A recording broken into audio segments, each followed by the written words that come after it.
We should remove the Bible from circulation and ban it because it inspires people to horrible actions. Hello everybody, welcome to Tuesday at the Breakfast Club. Sister Danger here. I'm sorry that I missed last week. I'm going to be talking to you guys from behind a graphic today because I'm in my pajamas and I don't want to get out of my pajamas. This story goes back a little bit. I once had a friend, and we'll call this friend Rowan. Rowan and I got into a pretty fierce debate one day.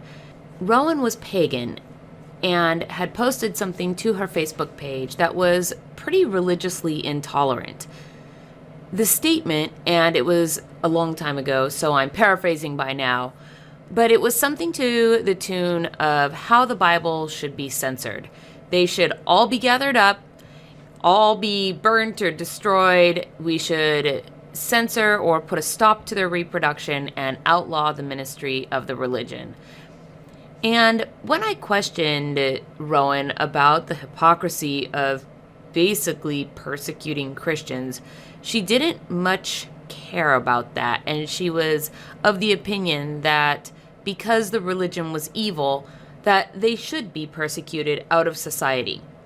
Rowan found Christianity to pretty much be the source of the most vile evil.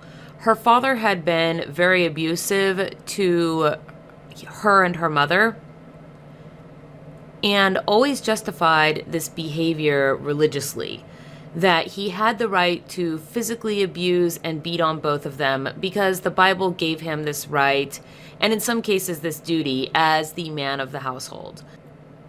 Rowan held in this argument that if her father had never been raised religiously, that if he had been exposed to the, and I really hesitate to call it anything actually resembling morality, but if he had never been exposed to biblical lessons and religiosity, he would never have become this abusive parent who justified his violence with the Bible.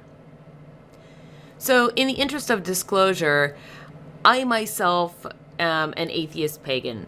I think the old ways are cool and I like much of the history that is around them, but I definitely do not believe in any kind of mystical, supernatural sky daddy or pantheon of sky daddies and mommies that have some kind of power over us. So when I challenged Rowan on this claim about how the Bible had made her dad the way he was, the Bible, I said, it is a book. It's an inanimate object. It's words on a piece of paper. It cannot make a person do anything. It does not get up and grab your hand, form it into a fist, and make you punch something. People do that. Her father did that. He made a choice to take that action. And no matter what his reason was, he made a decision to do a thing or to not restrain himself from doing a thing. And he physically acted out that decision on another person, in this case, her and or her mother. Her argument, however, persisted in the notion that because he had been exposed to the teachings of the Bible, his mind was susceptible to those lessons, and those lessons warped his thinking such that it made him act in a certain way. The implication being above and beyond his ability to do anything about it intellectually. And once again, I really opposed what she was saying because for me, this was where the debate truly got worrisome. Her proposition being that the teachings of the Bible had infested her father's thought to such an extent that he was controlled by it. He was made to do these things by some kind of a mental or psychological mandate of what he had learned. Had a bigger implication than just that this guy was being mind controlled by the Bible. And that implication was that not only was he being so-called mind controlled, that meant that he also no longer had or didn't ever have the personal or intellectual autonomy required to think about his own actions and make decisions. He wasn't capable of reflecting on those actions or of controlling his own behavior because he had become some kind of unreflecting Borg. He had been brainwashed and no longer, was able to, control what he did.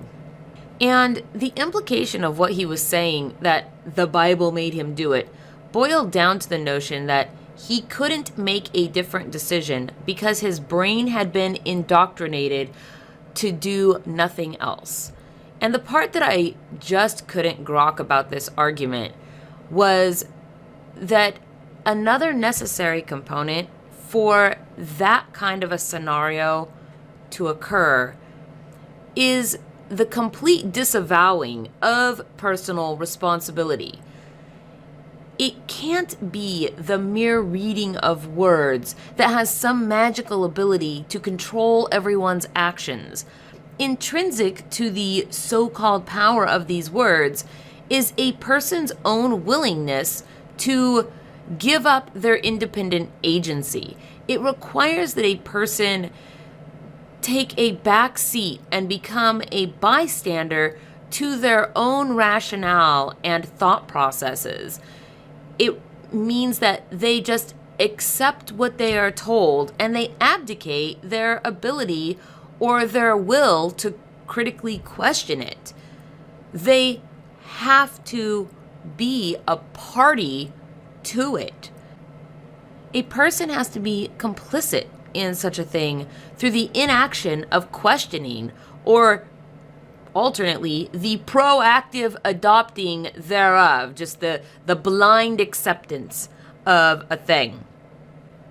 And even if a person were to blanket accept such dogmas, at the point in time where the boundaries of words cross into physical actions, the person is still making a choice to follow through, no matter what their retroactive justification may be.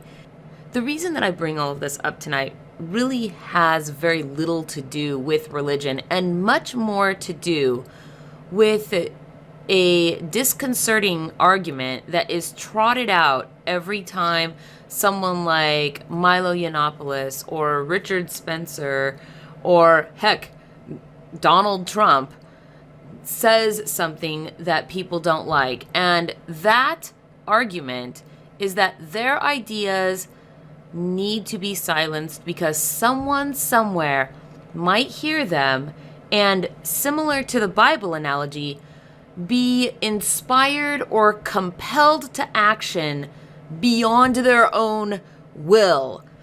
And perhaps it's audacious of me to say, but I find the suggestion that a person is moved like an automaton to commit acts of physical violence with no will of their own to refrain from said actions. Not just insulting, but a gross act of exoneration. By suggesting that a person is inspired to do something and therefore unable to keep themselves from doing it, we're basically setting up that the source of inspiration is a scapegoat for personal responsibility. Rowan's father can't be held responsible. He was inspired to behave that way by the Bible. Bigots can't be held responsible for gay bashing. They were inspired to homophobia by listening to someone talk. Well, wrong. They can be held responsible, and they should be held responsible for those actions.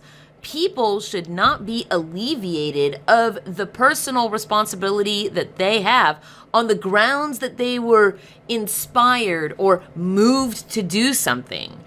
It is, in fact, on the grounds of personal responsibility that we build the case against censorship. Because it's the idea that we have control over ourselves. We can hear things that are offensive, outrageous, emotional, rousing, inspiring.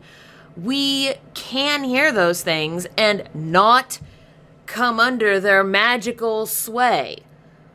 And I really have to object to the idea that because person A over there might get inspired to take an action, that I not be allowed to hear, see, or read something.